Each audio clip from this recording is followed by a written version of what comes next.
Alex being with LowKick MMA here with Jack Jenkins, who returns to action this Saturday against Jamall Emmers. Jack, how are you? Good, mate. How are you? I'm good, man. I'm good. I'm very happy to be talking with you. And thank you so much for doing this during fight week, man. So with that being said, 5 days out, how are you feeling? Yeah, feeling really good. Just the usual fight week stuff that goes on, cutting weight and traveling this time and that sort of thing. But yeah, feeling really good, ready to go. How was the long travel? Yeah, it was fine. We managed to get out here quite a bit earlier than we did for Contender Series. Probably like five. We had 5 or 6 days extra time, which makes a big difference. Just because you don't have to worry about starting to cut weight as soon as you get off the plane. We sort of had 3 or 4 days here where I could still train quite hard. I could still, adjust to the sleep and stuff without doing it on an empty stomach. So yeah, everything's going well so far. What do you do on that long ass plane? Like, do you watch movies? Do you listen to podcasts? Like, what? Yeah, read a book, kind of just stare into the back of the seat in front of you for a bit. It's pretty fucking boring, isn't it? I hate it. I hate planes too. Like I'm not a good flyer, so Oh, just sit there hating it the whole time. But the juice is worth the squeeze, isn't it? So we're over here in beautiful Florida now, and I'm loving it here. And hopefully go out there and have a really good performance and set myself up for another really good run. awesome. This is the second time you're going to be fighting in America, correct? Yeah, I fought Contender Series in Vegas. Nice, dude. Are you happy about that? Yeah, I'm pumped. I wanted to fight. If you watch my fight in Perth, after the fight, they said, "What's next for you?" And I said, "Look, I don't care who, but I want to fight in America, and I want to do it in May or June." And part of that reason was that I thought that the acclimatization and stuff, I didn't sleep much. A lot of things went wrong for me contender week, and I know that, but the longer you're in the UFC, the bigger the fights you get, the more likely you are to perform over here. So I wanted to, early on in my UFC career, get back here, get it right, and just deal with the stress and the you know all the shit that you go through when you're traveling internationally for a fight. And yeah, so that's why I wanted to fight here in May or June, and I was lucky enough that the UFC came to the table and gave me a fight at the end of June here. Awesome, awesome. Before we get to your fight this weekend, man, I wanted to talk about your UFC debut. And that it's been 4 months now that you've had some time to reflect on it. How do you feel about it? Yeah, it was good. I thought it was a good debut. Um, from an experience of the weekend as a whole, it was the best weekend of my life, and it was a dream come true for me to walk out and have the UFC gloves on and the UFC shorts and do it in front of so many of my friends and family. It was a really good start into what I think will be a long and successful career at the top level. As for the fight itself, if I'm being a little bit more specific, I thought it was good, but not great. I thought there was I showed some moments of things I can do really well, and I also made some silly mistakes, and probably didn't take some chances that I could have taken. So I'm hoping to rectify that this weekend. I wanted to ask, you fought in front of big crowds before, but there's nothing like a UFC sold out arena in your home country. Like, did you have nerves? Like, were there jitters, or did it kind of feel normal to you? It felt exactly the same as other fights, to be honest. Like I get, I put so much pressure on myself in the sense just to prepare and go through the motions and perform well that I've built that pressure and built the ability to deal with it through my whole career. Like I was fighting in Melbourne in front of 500 people on a Friday night, and I still thought in my head that it was this huge event that was just the center of my whole world. So then when I stepped up to the big show, it's still this huge event and it's still the center of my world. So it didn't make a big impact on me, if I'm honest. Gotcha, gotcha. Awesome. Well, thanks for sharing that. Let's get to your fight. Find Jamall Emmers.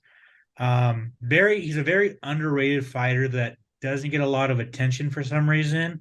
Yeah. What do you think of the matchup? Yeah, I think it's a good matchup. It's going to be an interesting fight. It's going to be whoever can control the range, right? Isn't it? Like most fights are, but I think this one particularly, if he gets his front kick going and his right hand going, and I don't deal with that early, then it's going to be a tough night for me to break that. But I've done all the preparation with some long guys, and I think my style actually suits it really well. I think he's heavy on that heavy on that right hand, and he leaves that front leg there. And if he leaves that there, for me, that's playing with fire. And I think I've got all the tools to go in there and get it done.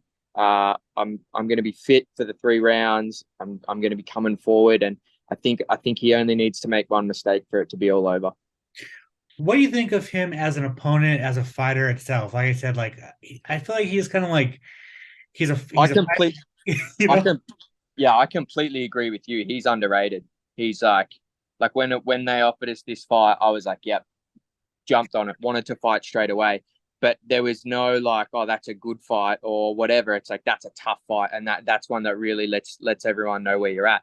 Because you look at the guys he's beat, and even the couple of losses he had, you know, like Pat Sabatini, he dropped Pat early in that fight and that sort of thing. So, you know, I absolutely didn't cut any corners, and I didn't take for granted the fact that this is going to be a tough fight against a very talented opponent. And but as I've said all along, I've got a really high ceiling in this sport, and I know where I stand skill wise. So I'm excited to show everybody else where that is. Awesome. Who did you train with this camp? Like, who were your main training partners? And crew? Yeah, so my main sparring partner for this one was Sem Kikembo. He's a young guy from Australia. He's 6-1 as a pro, and you know, I think he's one of those guys who will get to the UFC in his time. He's long. He emulated the style for me. He's really fit, and you know, he was really good. I also had Raja Shippen in there for a bit, and Khan Offley, who was doing a fair bit of sparring with me. But yeah, I didn't change too much from my other fights. I'm pretty lucky. I've got a couple of tall featherweights at my gym who are quite good, and a couple of shorter ones, so we can all rotate in and give people the looks that they need. So Sem was the main person giving me those looks.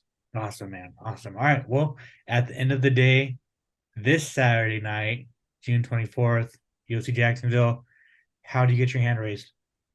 I think I'm going to knock him out with a left kick or a left hand. I like it. I like it, man. I do got to ask, say you go in there, make easy work. Like, are you wanting to turn back around and fight in Sydney in September? Yeah, look, I have a bit of a policy of I don't make plans for 1 minute or 1 hour past the fight. Like, you know, I had people asking me, you know, are you going to stay in America for a little bit after the fight? And my life doesn't exist outside of that fight right now. You know what I mean? That's the kind of mentality I have on it. So in the grand scheme of things, if you ask me a generic question of would you like to fight on a UFC event in Sydney, the answer is absolutely yes. But outside of, you know, when timing and that sort of stuff, I'm not really interested in looking past the challenge in front of me that is Jamall Emmers. Gotcha. Awesome, man. Well, thank you for your honesty, dude. I appreciate that, man. And I also want to say thank you for taking the time, especially during fight week, man. If you want to thank anybody, if you want to plug your social media, if you want to plug any sponsors, the floor is yours. Yeah, for sure. I just want to thank Kane Davitt from Pro World, who he helped me get my team over here. Flights at the moment are so expensive, and I was in a position where I was going to have to come out without one of my coaches, and he stepped up and helped out in a big way there. So thank you to Kane and Pro World. Thank you to MA1, my gear sponsors, and most of all, just thanks to everybody back home who supports me nonstop and has right up for my whole career. Make sure to subscribe to the LowKick MMA YouTube channel for all the latest news, event previews, and interviews with some of the biggest stars in MMA.